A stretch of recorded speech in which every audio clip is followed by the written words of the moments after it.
ಸಾರಿಗೆ ಸಂಘಟನೆಗಳಿಗೆ high court shock ನೀಡಿದೆ. ಇಂದಿನ ಸಾರಿಗೆ ನೌಕರರ ಮುಷ್ಕರಕ್ಕೆ ಬ್ರೇಕ್ ಬಿದ್ದಿದೆ. ಸಾರಿಗೆ ಸಂಘಟನೆಗಳಿಗೆ ಹೈಕೋರ್ಟ್ ಶಾಕ್.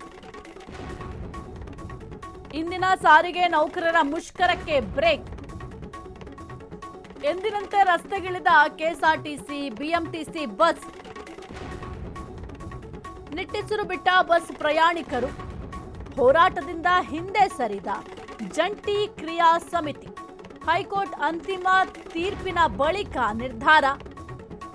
ಗುರುವಾರಕ್ಕೆ ವಿಚಾರಣೆಯನ್ನ ಹೈಕೋರ್ಟ್ ಮುಂದೂಡಿಕೆ ಮಾಡಿತ್ತು. ಹಾಗಾಗಿ ಗುರುವಾರ ಏನಾಗುತ್ತೆ ಈ ಒಂದು ವಿಚಾರಕ್ಕೆ ಸಂಬಂಧಪಟ್ಟಂತೆ ಅಂತ ಒಂದು ನಿರ್ಧಾರ ಪ್ರಕಟ ಆದ ನಂತರ ಕೆಲವೊಂದಿಷ್ಟು ನಿರ್ಣಯವನ್ನು ಕೂಡ ತೆಗೆದುಕೊಳ್ಳುವ ಸಾಧ್ಯತೆಗಳಿದ್ದಾವೆ.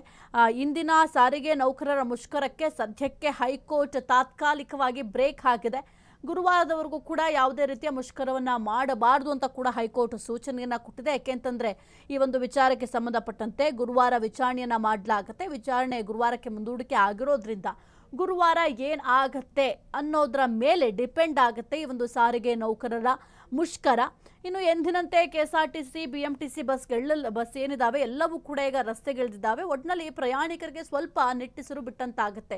ಯಾಕೆಂತಂದರೆ ಅಯ್ಯೋ ಬಸ್ ಇಲ್ಲ ಅಂತಂದರೆ ಏನು ಮಾಡೋದು? ಅದರಲ್ಲೂ ಬಹಳ ಪ್ರಮುಖವಾಗಿ ಬೆಂಗಳೂರು ಜನರ ನಾಡಿ ಮಿಡಿತ ಅಂತಂದರೆ ಈ ಒಂದು ಬಿಎಂಟಿಸಿ, ಕೆಎಸ್ಆರ್ಟಿಸಿ ಬಸ್ ಅಂತ ಹೇಳ್ತೀವಿ.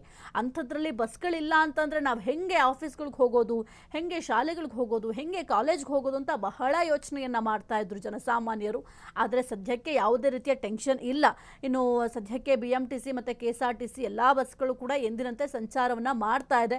ಗುರುವಾರ ಆದ ನಂತರ ಅಂದರೆ ಏನು ಕೋರ್ಟ್ ಆದೇಶವನ್ನು ಪ್ರಕಟ ಮಾಡುತ್ತೆ, ಆದೇಶ ಪ್ರಕಟ ಆದ ನಂತರ ನಿರ್ಧಾರವನ್ನು ಕೂಡ ತೆಗೆದುಕೊಳ್ತಾರೆ. ಸಾರಿಗೆ ನೌಕರರು ಬಂದ್ ಮಾಡಬೇಕಾ ಅಥವಾ ಕೋರ್ಟ್ ಆದೇಶ ಏನು ಬರುತ್ತೆ ಅನ್ನೋದ್ರ ಮೇಲೆ ಡಿಪೆಂಡ್ ಆಗುತ್ತೆ ಈ ಒಂದು ಬಂದ್.